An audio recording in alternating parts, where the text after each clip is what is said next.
You clicked this because something is off. The rent still comes in, mostly, and the house is standing. But somewhere in the last year, you stopped feeling like an investor and started feeling like an employee of a job you never applied for. By the end of this, you'll know whether that feeling is a rough patch you wait out or a real reason to get out, and you'll know it from the math and 4 honest questions, not from exhaustion at midnight. I'm Alexis with Riv Buys Properties. My family buys homes across Georgia, and I talk to tired landlords almost every week.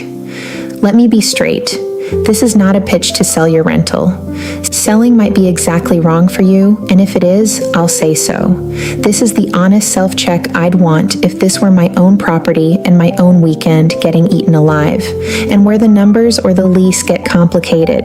We work with CPAs and Georgia landlord tenant attorneys, so you're never guessing alone. Before we dive in, hit like and subscribe so you don't miss the next video. If you clicked this, you already know something is off. The rent's coming in mostly, and the house is standing. But somewhere in the last year, you stopped feeling like an investor and started feeling like an employee of a job you never applied for. I'm Alexis. My family buys homes across Georgia, and I talk to tired landlords almost every week. This isn't a pitch to sell. Selling might be exactly wrong for you. And if it is, I'll tell you. This is the honest self-check I'd want if this were my own property. Here's the first thing to hear. Burnout and a bad quarter are not the same problem. A bad quarter is a vacancy, a broken HVAC, one tenant who stopped paying. That's weather. It passes. Burnout is structural. When the property run correctly still doesn't give back enough for what it takes out of you. One you wait out, the other you fix or you exit. Confuse them and you either dump a good asset in a panic or hold a bad one for 5 extra years out of stubbornness. So 4 questions, answered the way you'd answer at midnight. 1. When you picture the next turnover and screening cycle, what happens in your body? A knot, or wanting to leave it empty rather than do it again. Is data, not weather. Your gut is already pricing the dread and the lost weekends. 2. Run the real number. Rent minus mortgage minus taxes minus insurance minus a true repair reserve of 1 to 2% of value a year minus real vacancy minus your time valued above 0. If the only thing keeping it afloat is that you work for free, that's a job you're not getting paid for, not an investment. 3. What is this asset for now? It had a job when you bought it, cash flow appreciation, a retirement plan. Your life may have changed around it, a move, kids, a demanding season. That's a real reason, and it's nobody's failure. If a friend described your exact situation, what would you tell them? We're clearer about other people's rentals than our own. And that advice is usually the one you already know but haven't said.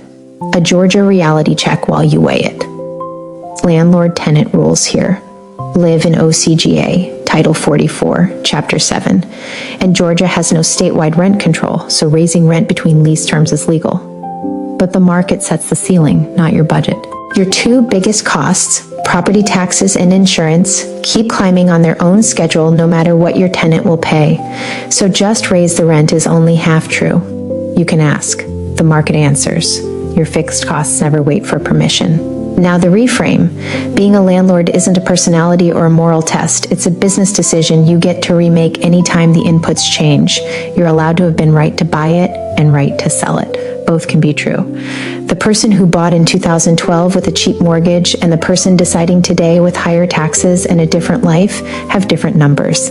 Selling isn't quitting. It's re-underwriting the deal with today's facts. And burnout isn't automatically a reason to sell tomorrow. Sometimes the fix is a property manager at 8 to 10% of rent, 1 repair, or raising a rent you've been too soft to raise for 6 years. Here's a clean test. Take your honest number and subtract another 8 to 10% for management plus their markup on repairs. If the property still clears a profit after paying someone to do the part you hate, that may be your answer, and it isn't selling. If handing off the work erases the profit, then the only thing that ever made this work was your free labor, and that points at the exit. So this week, 2 things. Run the honest number and write 1 sentence. What do I actually want out of this property in the next 2 years? If the answer is, I want to be done, you have real paths. list with an agent, sell occupied to another investor, sell to a direct buyer like us and skip the make-ready and showings. Or 1031 into something that fits and defer the capital gains and the depreciation recapture, which can run as high as 25%. A sale to us is one door, not the only one, and take one fear off the table. You usually don't have to empty the house to sell. In Georgia, a lease generally survives a sale, so a good paying tenant is often an asset to the next owner, not an obstacle. Nobody has to be forced out through a dispossessory for you to move on. For a lot of landlords, the exhausting part is the make-ready, the showings, and timing it around a tenant. We buy rentals across Georgia, as is, occupied or empty. You don't fix a thing, and you don't ask your tenant to leave first. If keeping it is smarter, we'll say so. If a direct sale fits, we make an honest cash offer. And just so it's clear, we're direct buyers, not agents and not wholesalers passing your contract to a stranger. You're not behind or weak for being tired of this. You built something, it did a job, and now you decide if it still does.